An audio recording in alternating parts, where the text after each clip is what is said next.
মাস্তানি আমার সাথে লড়িয়েছে। কি ব্যাপার মুখকে বিষ করে বসে আছিস যে? তোর বেটাকে দেখলু বাগানে কার সাথে জুয়া খেলছিল। বেটা কালি তো জীবন শেষ, জুটি পানা দিতে সব শেষ হয়ে গেল। চুরি করছে, জুয়া খেলছে। তো দুঃখ কোনদিন গেল না, সে গাছের ছায়ার মতন তোর পেঁচে পেঁচে ঘুর ঘুর করছে। কি করবি, সব ইসরায়েল নিতে হবে। আর ওই সব ছেলেকে থুয়া কি করছিস? ওই সব ছেলেকে ধরে ও খোয়া দিয়ে দেগা দিয়া ছুটি আনবি না। শুকুর থাক তাইলে, মনে দুঃখ করিস না। কি করবি, আমার আবার কাজে দেরি হয়েছে।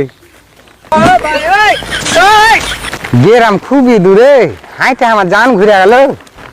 কই গো মা খালারা, ওয়াচাল মানুষকে ভিক্ষাটা দিও গো। দাঁড়াও গো, এটা তো তোর মোবাইল দিয়ে গেল। চাল মাল দিছে নাকি? চাল মাল দিও না, বই তার খুব খাস্তা না হয়। 100 টাকা গালা লিয়েছো।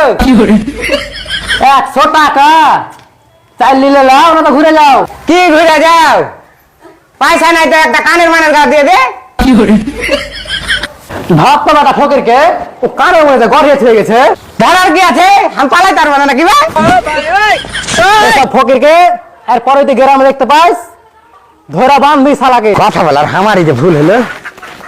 চাহার কোন মাপ জুপ আছে, শালা কানের চেয়ে বসে আছি ঝুঁকে। ভাগ্য ভালো ধরা পড়িনি আমি।